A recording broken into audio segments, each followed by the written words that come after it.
రాష్ట్రంలో తీవ్ర దుమారం రేపిన పాస్టర్ ప్రవీణ్ పగడాల మృతి కేసులో అనుమానాలన్నీ పటాపంచలయ్యాయి. ఆయన మరణం వెనుక ఎలాంటి మిస్టరీ లేదని పోలీసులు తేల్చి చేశారు. రోడ్డు ప్రమాదంలోనే పాస్టర్ చనిపోయారని వెల్లడించారు. మద్యం సేవించి బైక్ నడపడం, పోలీసులు ఎంత నిలువరించినా మొండిగా ముందుకు వెళ్లడమే ఆయన ప్రాణాలను బలిగొందని తెలిపారు. పాస్టర్ ప్రవీణ్ మృతి కేసును పోలీసులు కొలిక్కి తెచ్చారు. మార్చి 24న రోడ్డు ప్రమాదంలో పాస్టర్ ప్రవీణ్ మృతి చెందగా హైదరాబాద్లో ఇంటి నుంచి బయలుదేరింది మొదలు ప్రమాద స్థలి వరకు దాదాపు 600 సీసీ కెమెరాల ఫుటేజ్లను పోలీసులు అధ్యయనం చేశారు. ఫోరెన్సిక్ ల్యాబొరేటరీ ద్వారా వాటిని విశ్లేషించారు. దాదాపు 40 కీలక వీడియోలను ఏలూరు రేంజ్ ఐజీ అశోక్ కుమార్ రాజమహేంద్రవరంలో మీడియాకు ప్రదర్శించారు. మద్యం సేవించి బైకు నడపడం, పోలీసులు ఎంత నిలువరించినా మొండిగా ముందుకు వెళ్లడమే ఆయన ప్రాణాలు పోవడానికి కారణమైందన్నారు. సో 11 AM కి అప్రాక్సిమేట్గా వారు 24వ తారీఖు చూడండి ఆ రౌండ్లో ఉన్నది. ఇంటి నుంచి బయలుదేరి వారు 11:26కి వారు వెళ్తున్నారు. అరౌండ్ 12:15 సవేరా లిక్కర్ మార్ట్ అని శ్రీ గణేష్ నగర్ నాగోల్లో ఉంది. అక్కడికి వెళ్ళి వారు లిక్కర్ పర్చేజ్ చేశారు. వారైతే వారి మొబైల్ ఫోన్స్ ద్వారా యూపీఐ పేమెంట్ చేశారో వారితోటి మ్యాచ్ అయింది, టైం మ్యాచ్ అయింది. కోదాడ దగ్గర ఆదిత్య వైన్స్ అని అక్కడికి వెళ్ళి కొంత లిక్కర్ పర్చేజ్ చేశారు. ఇది దాదాపు 2:55 నిమిషాలైంది. ఆ షాప్లోకి ఎంటర్ అయ్యారు. చూడండి వారి టిపికల్ హ్యాబిట్ థమ్స్అప్ చేస్తారు. ఓకే అంటే వారు థమ్స్అప్ చేస్తారు. కరెక్ట్గా కనిపించిన వెంటనే వారు say it's all right thumbs up అని థమ్స్అప్ చేస్తున్నారు. అంటే it's very typical habit of Shri Praveen. Okay, first accident అయింది జగ్గయ్యపేట బైపాస్ దగ్గర, ఫుడ్ ప్లాజా దగ్గర. వారు ఒకసారి పడిపోయారు. First accident. నెక్స్ట్ బస్సు వాడు, ఆర్టీసీ బస్సు వాడు లక్కీగా అలర్ట్గా ఉండడంతో వారికి అక్కడే చాలా పెద్ద ప్రమాదం తప్పింది. పడిపోయిన తర్వాత చాలాసేపు అలాగే ఉంటే స్టాఫ్, ఫుడ్ ప్లాజా స్టాఫ్ వచ్చారు. వాళ్ళు వచ్చి వారికి ఏమన్నా కావాలా, ఎలా పడ్డారు ఏంటని వారికి సహాయం చేశారు. సహాయం చేసిన తర్వాత వారు ఒక 2-3 మినిట్స్ అక్కడ స్పెండ్ చేసిన తర్వాత మళ్ళీ వారి జర్నీని వారు రెజ్యూమ్ చేశారు. అప్పటికే మీరు చూస్తుంటే కొద్దిగా వారు చాలా భారంగా ప్రయాణం చేస్తున్నట్టుగా మనకు కనిపిస్తూ ఉంది. Physical findings. ఇప్పుడు కీసరా టోల్ విలేజ్ దగ్గర సెకండ్ యాక్సిడెంట్ అయింది. ఇక్కడ చూడొచ్చు మీరు, స్పీడ్గా డ్రైవ్ చేస్తూ వేగంగా వచ్చి కంట్రోల్ తప్పి అక్కడ బూత్ని గుద్దుకొని పడిపోయారు. చూడండి అక్కడ దుమ్ములేసింది. చూడండి వారి హెల్మెట్ అంతా కనిపిస్తూ ఉంది మనకి. ఇప్పుడు ఇండియన్ ఆయిల్ పెట్రోల్ బంక్ దగ్గరికి వచ్చారు. అక్కడ వచ్చి వారు గొల్లపూడిలో, ఇది కూడా మనకు యూపీఐ పేమెంట్ చేశారు. గొల్లపూడి దగ్గర ఉన్న పెట్రోల్ బంక్ చూడు వారు ఏది పట్టున్నారో చూడండి. వెహికల్ హ్యాండిల్ అని చెప్పేసి అంటే ఇక్కడ మాస్క్ తీసేశారు. క్లియర్గా చూడొచ్చు ఫేస్. ఇక్కడ లగేజ్ చూడండి మీరు, లగేజ్ వారి మోటార్ సైకిల్ లగేజ్ చూడండి, రైట్కి టిల్ట్ అయిపోయి క్లియర్గా మనకు కనిపిస్తూ ఉంది. వారి హెడ్ లైట్ మనకి పనిచేయడం లేదు. సో వారు ఇండికేటర్ మీద ట్రావెలింగ్ ఇక్కడ నుంచి స్టార్ట్ అయింది.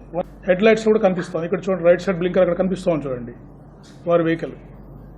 సో వారు ఇక్కడ నుంచి ఈ కల్పర్ టోల్ ప్లాజా నిపుణ్ టాపిక్స్ వైన్స్ అని చెప్పేసి మెకానిక్ షాప్ దగ్గర ఉంది ఏలూరులో. అక్కడ ఎంట్రన్స్ దగ్గర ఈ షాప్ 3 ఫుటేజ్ దొరికాయి మాకు. ఒక సీసీటీవీ ఫుటేజ్ ఎలా దొరికిందంటే యూపీఐ పేమెంట్ వల్ల వాళ్ళ వైన్ షాప్లో వారు పే చేశారు. అక్కడికి వెళ్తే మనకి అప్రాక్సిమేట్ టైం చూసుకుంటే మనకి ఈ ఫుటేజెస్ దొరికాయి. చూడండి వారు యూపీఐ పేమెంట్ చేస్తున్నారు. అక్కడ యూ అబ్జర్వ్ ఈ స్కాన్ చేస్తున్నారు. ఈ టోల్ ప్లాజా దగ్గర 10 minutes బిఫోర్ ఈజ్ డెత్ కనిపిస్తున్న వ్యక్తి సిమిలర్ అని చెప్పడానికి ఇది ఒక స్ట్రైకింగ్ ఎవిడెన్స్ మనకి. Final accident spot Nayara petrol bunk. చూడండి ఇప్పుడు చూడండి స్పీడ్గా పోతున్నా కూడా క్లియర్ కట్గా గ్యాప్ కనిపిస్తూ ఉంది మనకి. స్లైడ్ అయిపోయారు. ఇక్కడ నుంచి వారు స్లోగా పక్కకి వెళ్ళిపోవడం జరిగింది. అప్పుడు చూడండి వెనక వారు స్లైడ్ అవుతున్న టైంలో వెనకున్న వెహికల్కి వారికి డిస్టెన్స్ మీరు అబ్జర్వ్ చేశారు కదా, లాట్ ఆఫ్ డిస్టెన్స్ ఉంది. ప్రవీణ్ దారిలో వెళుతూ ఉండగా పలువురితో మాట్లాడారన్న ఐజీ సాక్షులను ప్రశ్నించి సమాచారం రాబట్టినట్లు చెప్పారు. ప్రవీణ్ శరీరంలో మద్యం ఆనవాళ్లు ఉన్నాయని ఎఫ్ఎస్ఎల్ నివేదిక చెప్పిందన్నారు. ఎంతటితో కేసు దర్యాప్తు పూర్తయిందన్న ఐజీ సోషల్ మీడియాలో తప్పుడు ప్రచారం చెయ్యొద్దని వివరించారు.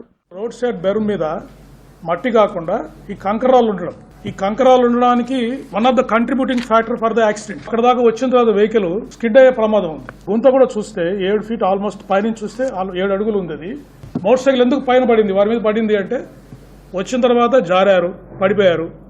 ఆ కండిషన్ ఇట్లా కారు షేప్లో ఉండడం వల్ల మోటార్ సైకిల్ ఎగిరి వారి మీద పడింది. ఇప్పుడు ఎందుకు 2 వీలర్ వాడారు అంటే వారు ఇక్కడ ఒక స్థలం కొనుగోలు చేశారు. అక్కడ వారు కాలేజ్ పెట్టాలని ట్రై చేస్తున్నారు. సో లోకల్గా వచ్చి ఇక్కడే వెహికల్ పెట్టుకొని ఎప్పుడు వచ్చినా కూడా వెహికల్తో తిరగచ్చు అని వారి ఉద్దేశం ఉండొచ్చు.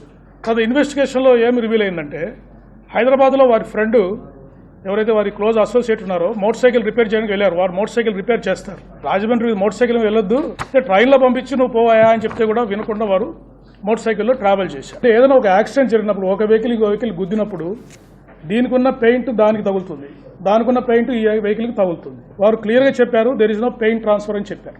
ట్రాన్స్పోర్ట్ ఆఫీసర్స్ ఎగ్జామిన్ చేసి డిసీజ్డ్ వెహికల్ 4th గేర్లో ఉందని చెప్పారు. 4th గేర్ ఈజ్ అంటే ఏంటి, హై స్పీడ్లో వారు వెళ్తున్నారని indication. Post mortem was conducted by team of doctors under videography. బాడీలో లిక్కర్ ఉంది. Final opinion of the doctors, Shri Praveen Kumar Pagadala died due to injuries sustained in the self-road accident under the influence of ethyl alcohol consumption. So that is a conclusion. వారు helmet పెట్టుకున్నారు, glasses పెట్టుకున్నారు, mask వేసుకున్నారు అంటే identity వారు conceal చేసుకుని వారు travel చేస్తున్నారు. అది క్లియర్గా మనకు అబ్జర్వేషన్లో అన్నిట్లో వస్తాం. ఇంకోటి నేను అప్పీల్ చేయదలుచుకుంది ఏంటంటే ఇప్పుడు ఇంత డేటా ఎనాలిసిస్ చేసి ఇంత ట్రాన్స్పరెంట్గా మీకు అందరికీ ఫుటేజ్ చూపించాము, రిపోర్ట్స్ చూపించాము. కాబట్టి దయచేసి వారి మరణానికి స్పష్టమైన కారణము యాక్సిడెంట్లో చనిపోయారని తెలిసినందువల్ల దయచేసి వీరందరూ కూడా దీనికి ఫుల్ స్టాప్ పెట్టవలసిందిగా నేను విజ్ఞప్తి చేస్తున్నాను. వారి ఫ్యామిలీ మెంబర్స్ వారి ప్రైవసీని కూడా మనము గౌరవించాల్సిన అవసరం ఉంది. కాబట్టి దీన్ని మరింత వివాదాస్పదం చేసి ఎవరిని ఇష్యూ చేయొద్దని కోరుతున్నాను. తర్వాత ఎవరైనా ఇంకా దీని మీద అనవసరమైనగా రెచ్చగొట్టే విధంగా పోస్టులు పెట్టి కమ్యూనల్ సిచ్యుయేషన్ని డిస్టర్బ్ చేస్తే మాత్రము కఠినమైన చర్యలు తీసుకోవడం జరుగుతుందండి.